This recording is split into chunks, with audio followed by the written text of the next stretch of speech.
बिस्मिल्लाहिर्रहमानिर्रहीम। अस्सलाम वालेकुम। उम्मीद करती हूँ कि आप लोग बिल्कुल ठीक होंगे, खैर खैरियत से होंगे। तो आज आपके लिए रमज़ान की एक और स्पेशल सी रेसिपी लेके आई हूँ जो झटपट तैयार हो जाती है, जिसका नाम है कराची की मशहूर दही फुल्की। ठीक है, दही बड़े भी कहते हैं और दही फुल्की भी कहते हैं। सबसे पहले यहाँ पर मैंने क्या किया है, यहाँ पर मैंने मूँग की दाल का आटा ले लिया है। तो मैंने वैसे ही घर में खुद बनाया है, बाज़ार से भी आपको बना बनाया मिल जाएगा।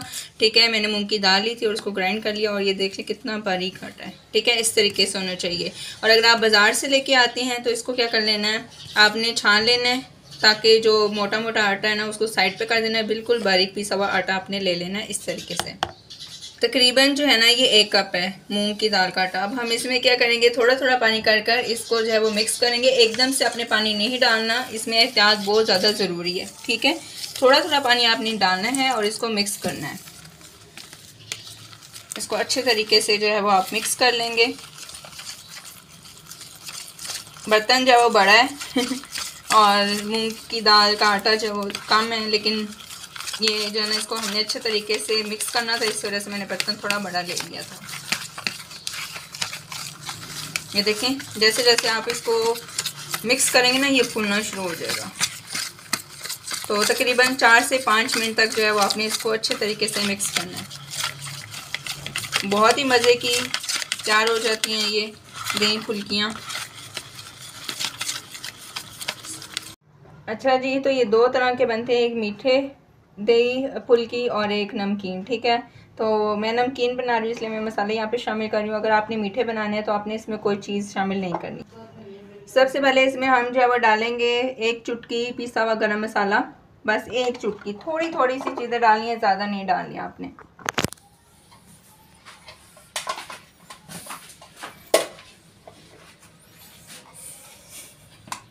½ टी स्पून लाल मिर्च का पाउडर।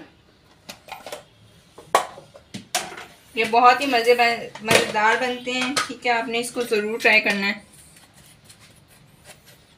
और नमक जो है वो भी मैं यहाँ पर ½ टी स्पून, हर चीज़ जो है वो ½ टी स्पून आपने डालनी है इसमें। डब्बे भी दिखाओ। अब इसमें जाएगा ज़ीरा पाउडर, वो भी ½ टी स्पून। अब हम इसको मिक्स कर लेंगे ताकि जितने भी हमने मसाले डाले ना अच्छे तरीके से मिक्स। अच्छा, आप इस टाइम पे भी चाट मसाला डाल सकते हैं, लेकिन मैं यहाँ पे नहीं डाल रही, मैं एंड पे डालूँगी।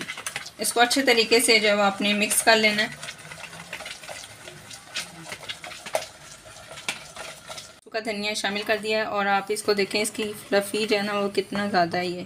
तो अब मैं 1 सेकेंड रुकें, इसको ना एक इस तरीके से जो है वो मैंने 4 से 5 मिनट जो है वो इसको मैंने बीट किया था विस्क की मदद से। ठीक है, ये देखें। ठीक है, इस तरीके से होनी चाहिए, जैसे हम केक का बैटर तैयार करते हैं ना, बिल्कुल उस तरीके से। अब इसको मैं चेक करने का तरीका भी आपको बता देती हूँ।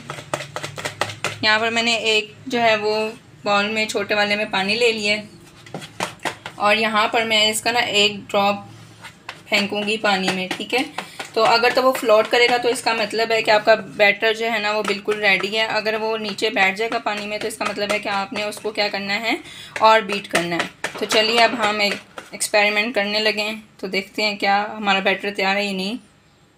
ये देखें ये ऊपर फ्लोट कर रहा है। ठीक है, तो इसका मतलब है बैटर जो है वो हमारा बिल्कुल रेडी है। तो अब मैं क्या करूँगी, अगर तो ये नीचे बैठ जाता ना तो मैं इसको और बीट करती, लेकिन ये बिल्कुल रेडी है तो इसको मैं आधे घंटे के लिए कवर करके रख दूँगी।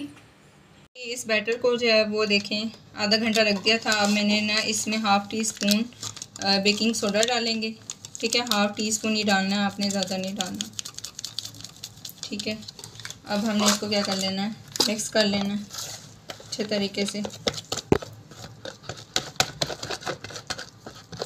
बेकिंग सोडा इसलिए डालते हैं ताकि जो फुल्कियाँ हम बनाएंगे ना वो फूल जाएंगी। वैसे भी ये फूलता है मूंग की दाल, लेकिन बेकिंग सोडे से ना ज़्यादा फूलती है, इस वजह से हमने डाला है।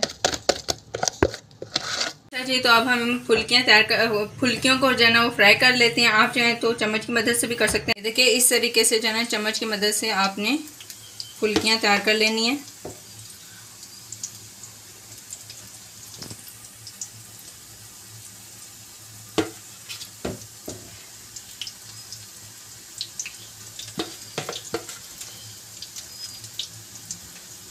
एक साइड को जो है वो आप 2 मिनट पकाएंगे। जैसे वो लाइट गोल्डन होगी तो हम उसकी साइड को चेंज कर देंगे।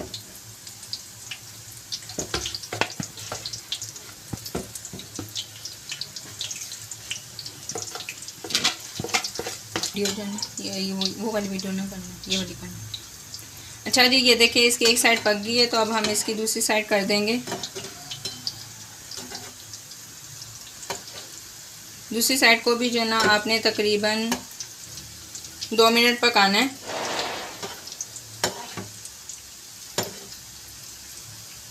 गोल गोल सी गेंदे हैं ये। चलो इस साइड को भी जो है पका लेंगे हम।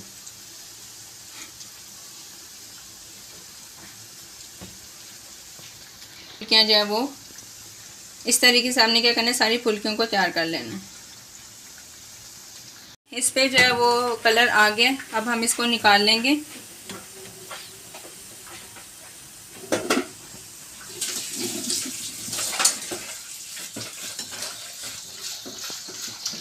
ये देखें, ये सारी फुल्कियाँ जो वो मैंने निकाल ली थी। अब दोबारा से ये फुल्कियाँ हम डालेंगे ताकि सब पे एक जैसा कलर दोबारा आ जाए। इसी तरीके से आपने करना है, पहले इनको निकाल लेना है, फिर दोबारा से इसको जो आपने करना है फ्राई 1 मिनट के लिए, ताकि कलर जो है वो और ज़्यादा डार्क हो जाए।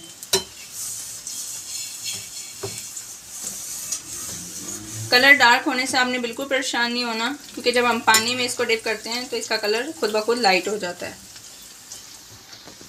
चलें, अब आपने ना इसको निकालना है। अब देखें सब पे एक जैसा कलर आ गया है। तब आपने सबको निकाल लेना है। इसको 5 मिनट के लिए रखूँगी ताकि हल्के से ये ठंडे हो जाएं। यहाँ पर मैंने ठंडा पानी ले लिया है और इन फुल्कियों को जो वो मैं इसमें डिप कर दूँगी।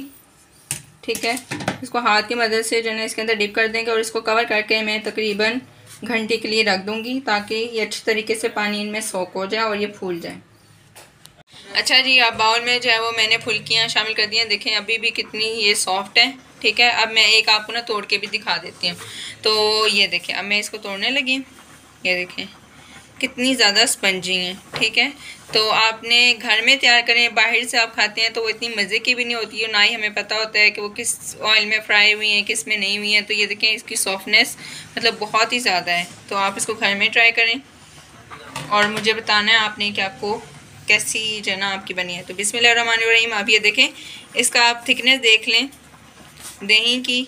इससे ज़्यादा आपने इसको गाढ़ा नहीं करना। इस तरीके से जो है वो आपने इसमें शामिल कर देना है। जो फुल्कियाँ इनको हम अंदर डिप कर देंगे।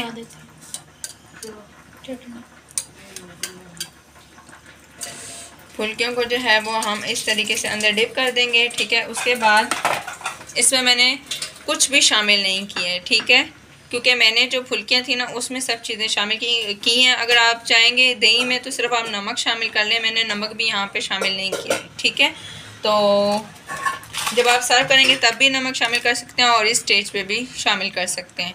अगर आप मीठी बनाना चाह रहे हैं तो फिर आपने फुल्कियों में कुछ भी नहीं डालना। कोई जो मैंने मसाले डाले थे वो नहीं डालने हैं। ठीक है, ना ही दही में जो है फिर आपने जो चीज़ शामिल करनी होगी वो 1 टीस्पून चीनी शामिल करनी होगी और नमक।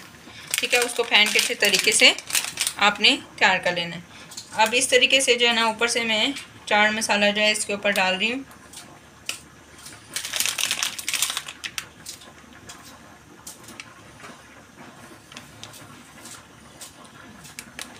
ये देखें जी, बहुत ही मज़ेदार किस्म की ठंडी ठंडी हमारी कराची की मशहूर दही फुल्कियाँ जो हैं वो तैयार हो गई हैं। तो अब आप देखें इसको। आपको मेरी ये रेसिपी अच्छी लगी तो कमेंट बॉक्स में मुझे कमेंट करके लाजमी बताइएगा। ये आप अफ्तारी में बना सकते हैं। एक तो ये ठंडी ठंडी है और दही है इसमें, तो ये बहुत ही मज़े की और टेस्टी बनती है। तो अफ्तार में आप इसको ज़रूर ट्राई कर सकते हैं और मुझे कमेंट बॉक्स में लाजमी बताइएगा आपको मेरी आज की रेसिपी कैसी लगी। खुश रहें, आबाद रहें, दुआ में याद रखिएगा। अल्लाह हाफिज़।